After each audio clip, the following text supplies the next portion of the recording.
All right, see if I can get a couple short ones out here. The previous SD card I had on that GoPro, I guess I had so much loaded on there from yesterday running around with my friend's son. So we made a lot of videos. I want to make a video with this kid sharing all of his adventures and his lifestyle. It's pretty freaking cool. I'm going to share that on probably my other channel, hunting channel. So I tried to load it onto the phone, but I think that SD card's way too loaded up, so I won't even register it on it. So I got a shorter SD card in here, so maybe I can get this out before I get home. You never know.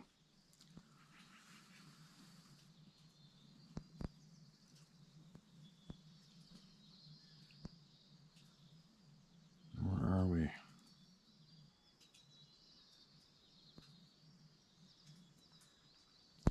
All right, try this one. Doesn't seem too long. Puzzle pieces filled by shares. That sounds like success to me. Hi, Steve. This letter has to do with the fact that the shares I've listened to have opened my eyes to a life full of experiences that I can now put some meaning to. For some reason, call it naivety, I thought the boogeyman, Bigfoot, Sasquatch, Yeti were a mythical creature. Even though I had seen one in 1984 in Coppolass, Washington. Puppy! She's so itchy with that fur. Where was I? Then again, last year in Roosevelt, Arizona, I never thought of there being more than just one, or families. Also, I hadn't put any thought into relationships to alien lights, portals, other strange creatures, and weather. I was born and raised in the Northeast USA. Have moved 72 times throughout the USA. Holy shit, 72? Both my parents were from large families, and we visited those family members often during the summer. We all belonged to the community rod and gun clubs. We grew up familiar with fishing and bow hunting and black powder guns. We weren't allowed to have real bullets, LOL. We all went on camping trips. Most of our family, male and female, served in some branch of the armed forces and had survived all the wars. We were always aware of our sixth sense and the creatures around us. Growing up, we were told about the boogeyman. All of us children were informed that we were never to go into the woods or the swamp alone. To only go with an adult, meaning a parent, not an older sibling. To stay away from the windows at night and don't go out after dark. Wow. There's one instance in upstate New York at my uncle's house. My favorite cousin was 10 and I was 8. One night after dinner, we asked to camp outside. Being good kids, we pestered our parents till finally got them to cave in. They had a travel trailer in the driveway, and my father thought perhaps it would be safe enough, seeing it was right off the kitchen door. We were given a list of instructions what to do if something were to happen.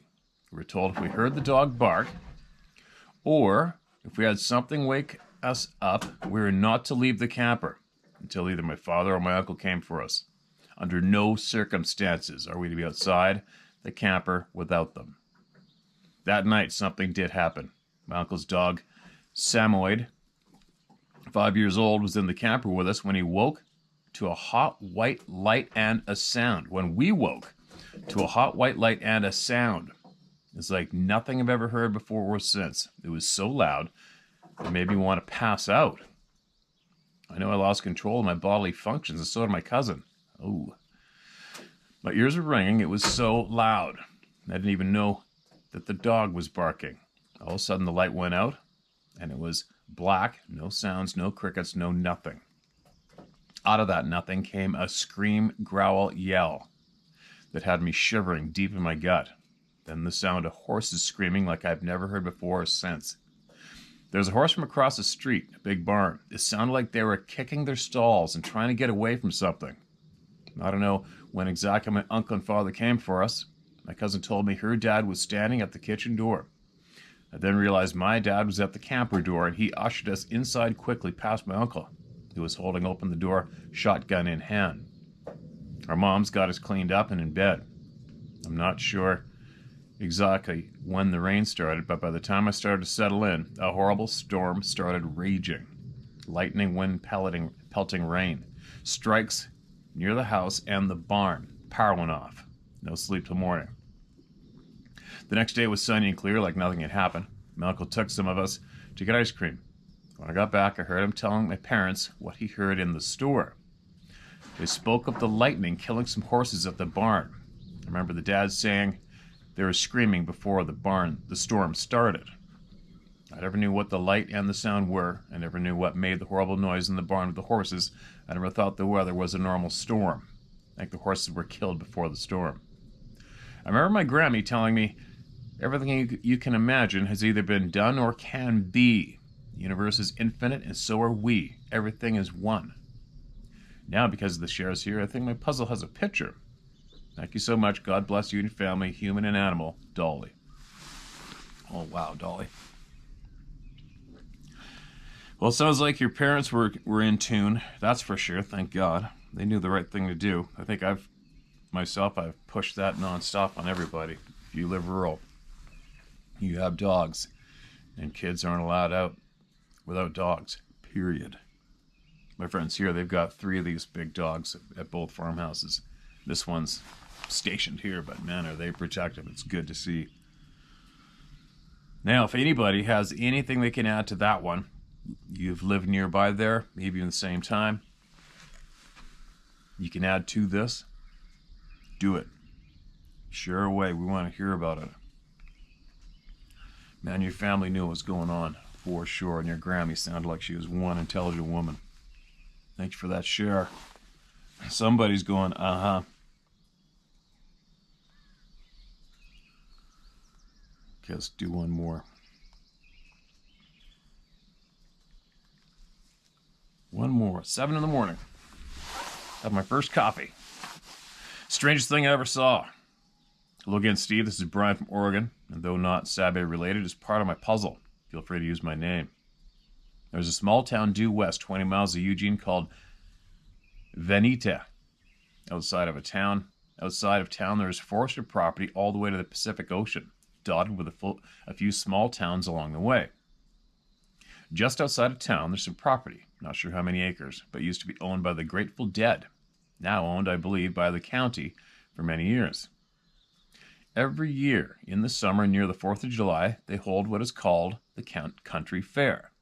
There are rumors that the Deadhead groupies started this thing back in the day. I don't know if you're familiar. As a teenager, I lived only a couple miles from the grounds where they would hold this fair, as the backwooded trails would take me. What? As a teenager, I lived only a couple of miles from the grounds where they would hold this fair, as the backwooded trails would take me. I would take my .22 long rifle, hit the nearby railroad tracks, and onto the trails that would take me right into the fairgrounds. It was really cool back in there, due to it being a scene from Lord of the Rings, looking like a medieval town with its rustic little wood cabins, forts, and trails that wind through the trees like tunnels, and a creek that ran through the property. Hung out there with a friend, or alone quite a bit. Excuse me. As far as I know, when the fair was not going, the property was always void of people the rest of the year, probably due to the no trespassing signs. Oh well.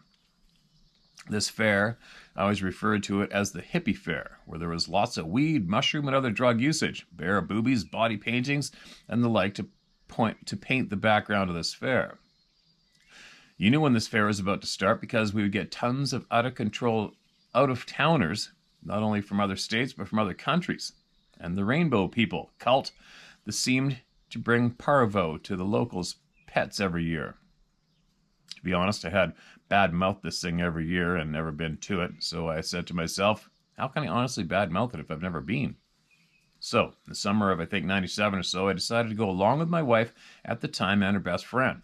The fair had a different theme every year, and that particular year was red double horns that people would don on top of their heads. No thanks. This place was packed with people of all sorts, and at times in the trails, literally shoulder to shoulder. Okay, now the bizarreness. Steve, we were on the main trail going through the main area, full of people, so tight I could not see the trailhead. All we saw was the tops of heads blocking everything out up ahead. As we're looking forward up the trail, we see heads starting to part to the left and the right at the middle of the trail.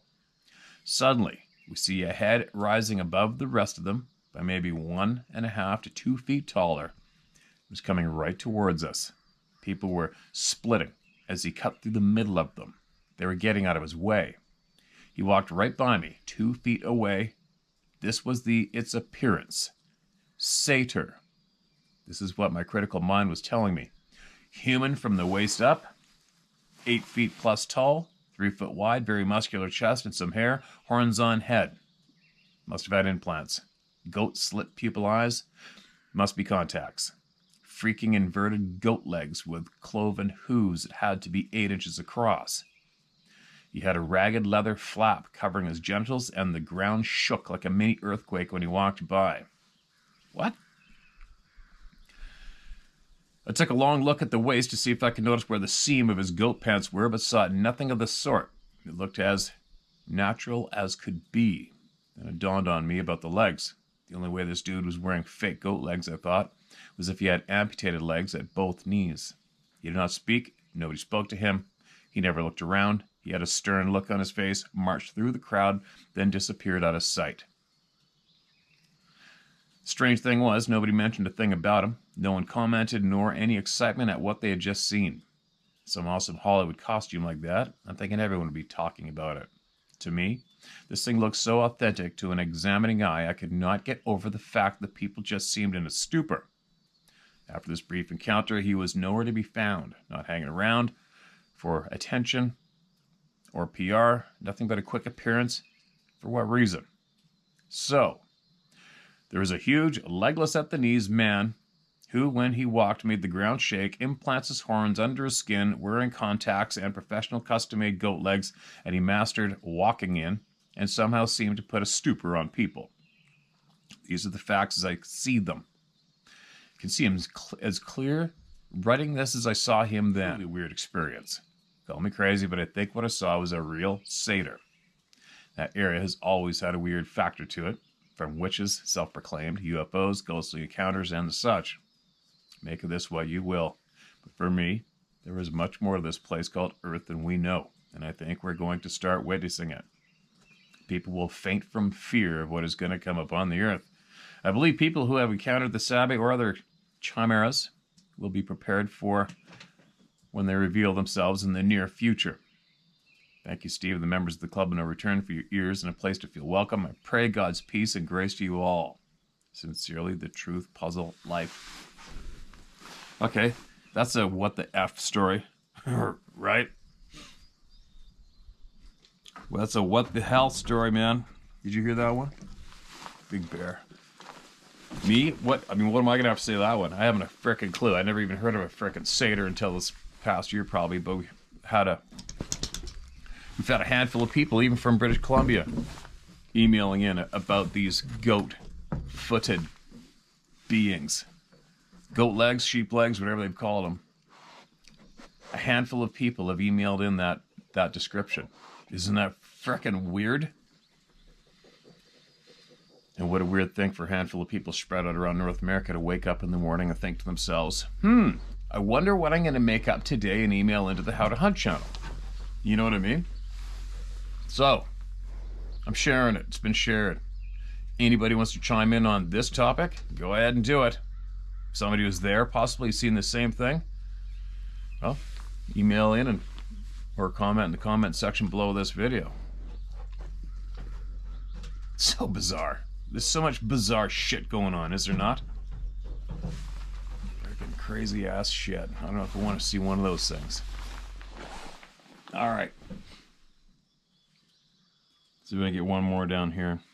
Then I got to go get all my equipment ready. So I'm going to make a pretty cool video about this whole place here with my friend who owns it in the conservation, wildlife, nature, how they do things, practices here with ranching, the bison, the cattle they raise. So, it's going to be short, but I can barely load anything anyway from my phone, but we'll see how this goes. The hairy man tried to steal my son. Hello, Steve. Greatly appreciate your work. Please not use my name for reasons I will state. I'm a retired community school social worker, counselor, now 61 years old. I was first introduced to the idea of Sasquatch by my mother, who read an article to me from Reader's Digest magazine shortly after the Patterson/Gimlin film was shown. I've never had a personal encounter, but followed the subject with interest. 5 years ago, shortly before my retirement, I was asked to check the status of an elderly lady, now deceased, in a remote part of my North Carolina county.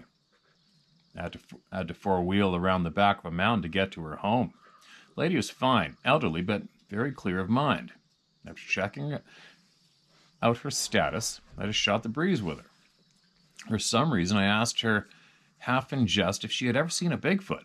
To my surprise, she told me she was familiar with the hairy man. And in her words, it was around 1963, I was hanging out laundry and my 3-year-old son was in the yard with me. Suddenly, a 7-foot-tall, hair-covered, naked man walked out of the woods, picked up my son, and was carrying him off. I picked up a piece of wood and hit the hairy man across the back, and he dropped my son and went back in the woods. We never saw him again, but we were and still are watchful, and I swear this is true." End quote. Apparently the locals are aware of these beings and accept them as a matter of fact. This is near the Great Smoky Mountains, where a number of children have disappeared over the years. Oh, that sucks. Due to this being related in the course of a confidential job, I request my name be withheld. Okay, got you, man, no problem. Name withheld, and that's a hell of a story. I don't think we've heard of a woman hitting one of these things over the back with a frickin' piece of wood. And, you know, obviously the detectives we have here are probably saying stuff like, well, how did she even catch up to him, right? Why would he drop the kid just from a stick on the back? Why didn't he grab her by the throat? All sorts of crazy questions go into that one. But if she was sound of mind and looked you square in the eye, and you could obviously, your intuition's going to know if she was right up to lunch or not. She was sincere. I'm guessing she was sincere, right? That's the thing is when we do this, none of us were there. None of us were at each other's experience. And none of us can dictate whether or not it happened or not. Especially today, now they're realizing just how much crazy shit's going on in the planet. Not only in this topic, many others, right? Well, it's recording. All right. Look at this. It's just not going to stop.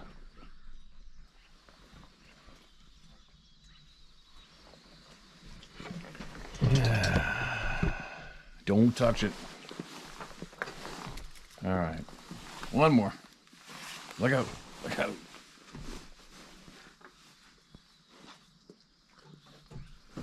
All right, what's the title of this one?